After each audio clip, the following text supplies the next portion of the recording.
안녕하세요. 이데일리 신문의 주요 뉴스로 오늘 시장을 전망해보는 투데이 출발 이슈 시간입니다.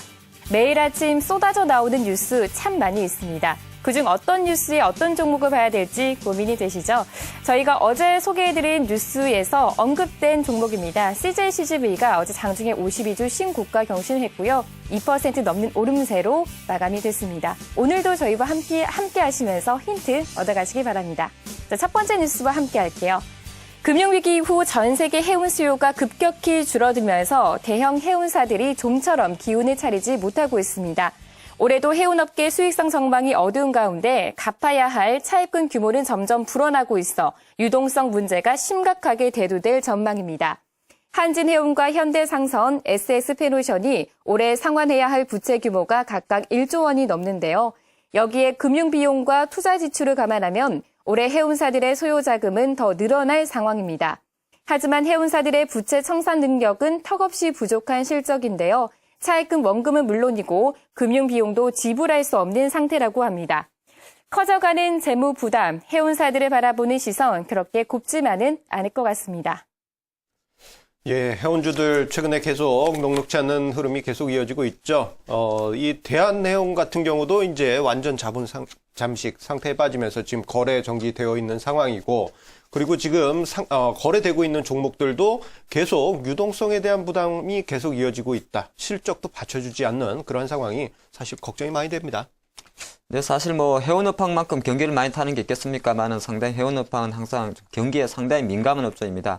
그리고 해운업종 전체 시장이 갖고 있는 특징 중에 하나가 항상 현금에 쪼달린다는 거죠. 그러다 보니까 기사에 나온 대로 실제적으로 국내 3사 한진해운, 현대상선, SS페노션에 올해 갚아야 될 단기 유동성 부채가 1조 원, 각각 1조 원입니다. 기업별로 보니까 한진해운이 한 1조 6,700억, 그리고 현대상선, SS페노션이 1조 원 정도니까 상당히 부실한 금융 재정 상태를 갖고 있다, 그렇게 보는 것이고, 여러 가지 해운사들은 왜 그러냐 하면 실제적으로 배를 빌려와가지고 물동량 이동하면서 운임을 받는 구조를 갖고 있는데, 빌려왔는데 운임이 안 오르면 당연히 빚은 쌓일 수밖에 없겠죠. 그런 구조를 좀 가져오던 것 같고요.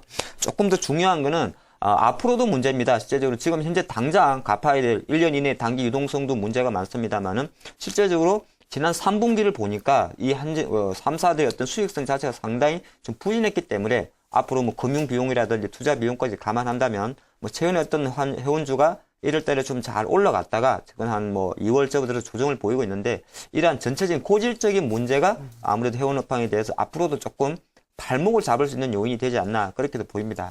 예, 그러다 보니까 이제 주가가 2008년 이후 계속 하락세를 보여왔죠. 제가 이제 STX 페노션 쪽에 아는 분이 계신데, 2007년, 2008년 당시에 정말 그 자사주, 그 우리사주를 많이 그 직원들이 매입을 했다고 합니다. 자, 그런데, 이 부분이 워낙에 이제 많이 사다 보니까 이 지금 우리사주 가지고 계신 직원분들이 지금 퇴사를 하기가 어려울 정도로 주가가 많이 하락해 있죠. 주가가 회복하지 못하는 그러한 STX 페노션의 주가 흐름인데요. 자, 그런데 STX 페노션뿐만이 아닐 겁니다. 여타 해운사들 현재 상황 녹록치 않습니다. 가장 중요하게 보는 BDI, 건화물 운임지수가 계속 하락 추세에 있고, 이 반등을 보일 듯 하다가 계속 하락하고 있는 그런 BDI 지수의 모습을 본다면은 해운주 계속 녹록치 않은 그런 상황이 아닐까, 그런 걱정이 계속 들게 됩니다. 네, 말씀하신 대로 사실 이제 BDI, 발틱 운임지수라고 하는데요. 사실 이것이 자체가 계속 하락한 건 맞습니다. 한때는 1000 이상 넘어갔었고요. 지금은 1월 연말에 한 600까지 내려갔다가 최근에 사실은 한 750까지 올라왔습니다. 그러니까 1월 달에만 비해서 한 7.5% 올랐는데요. 그러다 보니까 사실 1월 달에 해운제 주가 반등이 한진해운을 선두로 해서 왔었고요. 근데 이제 750이라 그러면 우리 잘 안 와닿을 수 있습니다만 간단히 생각하시면 됩니다. 한번 운송할 때 750달러 받는다는 겁니다. 예전에는 1000달러 받다가 750달러 받는다니까 그만큼 안 좋은 거죠. 그나마 그런 와중에도 그나마 긍정적인 것은 이것이 600달러 선에서 조금 바닥을 다진다는 겁니다. 그런 측면에서는 아직까지는 사실 예전 2007년도의 영화는 못 누리겠지만은 발틱 운임지수는 그래도 바닥은 다졌지 않나, 그렇게 보겠고요. 결론적으로 봤을 때는 해운사가 갖고 있는 고질적인 재무 부담에 대한 문제는 계속 가져갈 것이고, 향후 업황에 대한 회복 시그널이 나오려면은 실제적으로 BDI 지수라는 이런 것 자체가 계속적으로 우상향으로 가는지를 체크한 이후에 투자해야 되지 않나, 그렇게도 보입니다. 예, 아마 이제 최근에 해운주들 주가가 많이 하락해서 저가 매수를 노리신 분들 많이 계실 텐데요. 지금 언급해 주신 바와 같이 BDI 지수 상승으로 턴할 때 그때 접근하신다면 안전하게 투자할 수 있지 않을까 생각이 됩니다. 자, 이렇게 조금은 부정적인 그런 뉴스를 얘기 드렸는데요. 두 번째 뉴스에서 한번 좋은 키를 한번 찾아보도록 하겠습니다. 네, 두 번째 뉴스 이어가 볼게요. 기업 실적 발표가 이제 중턱을 지나가고 있습니다. 하지만 중시 분위기를 살펴보면 그렇게 밝지만은 않은 상황입니다. 그 이유를 살펴보니까 기업들의 실적이 예상했던 것보다 좋지 않기 때문인데요. 깜짝 실적을 발표하는 기업보다는 실망스럽다는 평가를 받는 기업들이 많아지고 있습니다. 4분기 영업이익 추정치는 지난달 대비 한 달 새 8.4%나 급감했는데요. 환율 상승과 원자재값 상승 등 이미 실적 부진을 예상했지만 막상 뚜껑을 열어보니 기대 이하의 실적에 기업 실적 예상치가 계속 하향 조정되고 있습니다. IT 업종만이 유일하게 올 초 대비 영업이익이 늘어났고요. 에너지 업종과 의료 업종, 소재 업종은 크게 하향 조정되고 있습니다. 이 전문가들은 정유, 미디어, 보험 등 1분기 실적 예상치가 상향 조정되고 있는 종목들에 한해서 대응할 것을 조언하고 있습니다.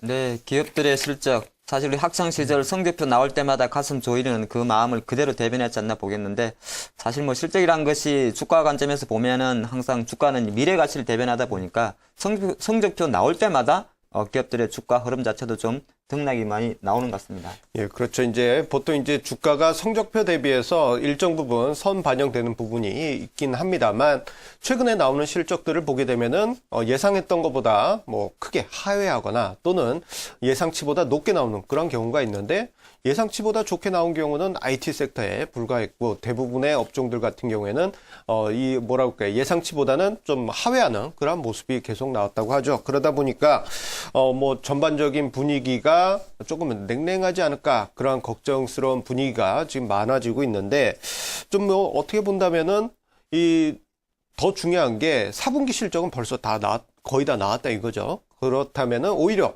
1분기 때 어떤 성장 가능성이 있는 그런 업종들이 가능성이 크지 않을까. 이제는 우리가 시각을 이제 조금씩 바꿔야 되는 그러한 시점이 되지 않았나, 그런 생각을 가져보게 됩니다.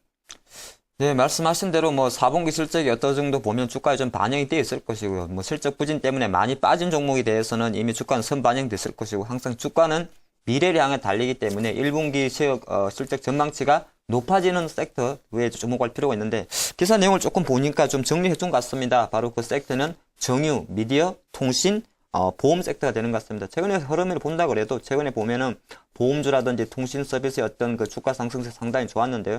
그런 흐름 자체가 이미 기관들 측면에서도 1분기에 지난해 4분기를 떠나서 1분기부터 조금 더 좋아지는 섹터에 조금 포커스 들어오는 모습이고, 조금 IT 중에서도 그나마 좀 좋았던 것은 삼성전자도 사실 맞긴 맞습니다만, 오히려 IT 부품주에 대한 실적 자체가 지난해 하반기에도 좋았고 올해도 좋다 보니까 약간 개별주 장세에서 그래도 그나마 IT 스마트폰 부품주는 조금 잘 가는 것 같습니다. 예, 그리고요, 이제 1분기 때 실적이 호전될 것으로 예상되는 그러한 업종들을 좀 보게 되면은 정유 업종과 통신 업종이 압축적으로 이제 이야기가 나올 것으로 보여집니다. 자, 정유 업종 같은 경우에는 4분기에 실적이 악화되었다, 이러한 종목들이 많이 있었는데요. 특히 S-오일 같은 경우에는 일시적인 비용 문제로 인해서 4분기에 큰 실망스러운 실적이 나왔었죠. 자, 하지만 1분기 때는 그러한 4분기 때의 악재가 없어질 것이다라는 그런 측면에서 실적에 원래대로의 실적으로 회복되는 그런 모습이 나올 것이다라는 그러한 시장의 분석이 있겠고요. 그리고 최근에 보게 되면은 통신주가 강세 흐름 보여주고 있다라는 점 우리가 눈여겨봐야 되겠습니다. 통신주 같은 경우에는 최근에 무제한 LTE 무제한 요금제, 이것을 출시를 하면서 또 한 번의 그 요금 등급을 한 단계 업하려고 하는 그러한 시도를 지금 계속하고 있습니다. 자, 이 통신주 같은 경우에는 과거에는 경기 방어주 성격이 있었는데 점점 갈수록 뭐라고 할까요? 이 매출의 성장성이 커지고 있다는 점에서 성장주로서 점점 변모하고 있다는 점에서 올해 1분기도 실적이 괜찮게 나오지 않을까, 그러한 생각을 가져보게 됩니다. 자, 그렇다면 이제 실적 측면에선 통신주와 정유주 한번 계속 관심 가져보시고요. 자, 세 번째는 미국에서 나온 재미있는 그런 뉴스로 한번 주제를 잡아보았습니다. 네, 세 번째 뉴스입니다. 미국인들이 가장 좋아하는 스포츠, 바로 미식축구입니다. 프로 미식축구 슈퍼볼 경기 중에 TV 광고를 삼성전자 등 한국 기업이 휩쓸었다는 평가가 나왔습니다. 37개 기업이 3억 달러 규모의 광고비를 쏟아부은 슈퍼볼 광고에 국내 기업은 삼성전자가 약 1,500만 달러를 들여 갤럭시 노트2와 갤럭시 노트 10.1 등을 소개했고 현대와 기아차도 360억 원을 들여 소나타 터보를 알렸습니다. 또 가수 싸이는 세계 최대 견과류 업체인 파라마운틴 팜스의 원더풀 피스타치오 브랜드를 광고했는데요. 최고의 시청률을 자랑하는 만큼 최고의 광고 단가를 자랑하는 슈퍼볼 TV 광고, 한국 기업들의 광고 효과, 어느 정도 그 영향을 미칠지 궁금해지고 있습니다. 저도 어제 싸이가 출연했다는 그 광고를 봤습니다. 좀 유치해 보이긴 하지만 이게 또 미국에서는 먹히는 것 같아요. 자, 그만큼 이제 우리나라 기업들 그리고 싸이라는 우리나라의 연예인의 그 위상이 과거와는 다르게 매우 크게 올라갔다라는 그런 증거라고 볼 수 있겠죠. 네, 슈퍼볼 저도 사실 보진 못했습니다. 보진 못했는데 그 슈퍼볼 같은 경우가 미국에서는 사실 선풍적입니다. 단판성으로 하면 단판 딱 한 판 하는데 아무래도 미국은 예전에 이제 서부 개척 시대에 의해 그런 미식축구 약간 전투적인 그런 스포츠 게임을 좋아하죠. 그리고 이제 오바마 대통령도 실제적으로 슈퍼볼 게임을 상당히 좋아하는 걸로 아는데 이 효과가 어느 정도냐면 실제적으로 보니까 내용을 좀 봤습니다. 시청률이요 48.1%가 나왔습니다. 그리고 미국에서 1억 1,300억 명이 시청을 했고요. 실제로 봤을 때 슈퍼볼 광고에 이렇게 많은 시청률과 관심이 있다 보니까 광고에만 글로벌 37개 기업이 대략적으로 3억 달러 이상의 광고비를 쏟아부었다 그럽니다. 그런 광고 내용 중에서 특이한 것이 바로 삼성전자와 현대차가 거의 광고 시장을 휩쓸었다. 싸이는 광고한 거 맞습니다만 그 미국의 제과업체 광고를 이제 대신해 준 거고요. 그만큼 국내 대기업이 슈퍼볼의 어떤 마케팅 효과에 대해서 상당히 큰 기대치를 했지 않나 그렇게도 보입니다. 이제 슈퍼볼에서의 광고 정말 이게 대단한데요. 뭐 30초에 380억 달러인가요? 380만 달러인가요? 금액 자체도 정말 대단합니다. 자, 그만큼 이 광고 효과가 크기 때문이라고 볼 수 있겠는데요.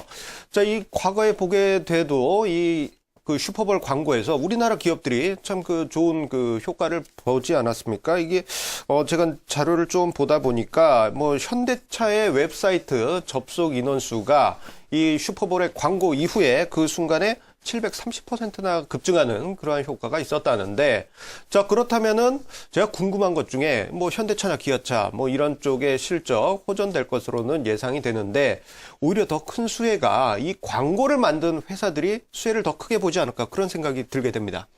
네, 사실은 말씀하신 대로 가장 큰 수혜는 원래 광고한 현대차, 삼성전자 맞긴 맞습니다. 실제적으로 2012년도도요, 현대차가 슈퍼볼 광고하고 나서 현대차의 어떤 준중형 자동차체 벨로스터는 바로 한 달 만에 전월 대비해서 94%가 판매량이 증가를 했고요. 어제 같은 경우도 현대차 산타페 광고가 한 20초 정도 나왔는데 그 나오는 동안에 현대차의 홈페이지, 산타페 홈페이지는 동시 접속률이 800% 급증하는 그만큼 효과가 있었던 겁니다. 즉, 그 말 자체는 사실 광고 업체 측면에서 광고를 하는 원수사라 봐야 됩니까? 현대차는 삼성전자 이 측면에서는 마케팅 효과는 톡톡히 본다 그렇게 보겠고요. 뭐 주가 관점에서 봤을 때는 사실 삼성전자나 현대차의 주가가 바로 움직이진 않습니다. 아까 말씀하신 대로 수혜를 본다 그러면 가장 중요한 것이 광고 대행사가 조금 수혜가 되겠죠. 그러니까 국내 기업으로 봤을 때는 아무래도 계속적으로 제일기획이라든지 SBS 그리고 좀 작은 회사입니다만은 온라인 광고 대행사 EMNet이라는 회사가 있습니다. 이런 종목들이 오늘 뭐 이런 광고 이야기 나올 때마다 조금 수혜가 되지 않나 그렇게도 보입니다.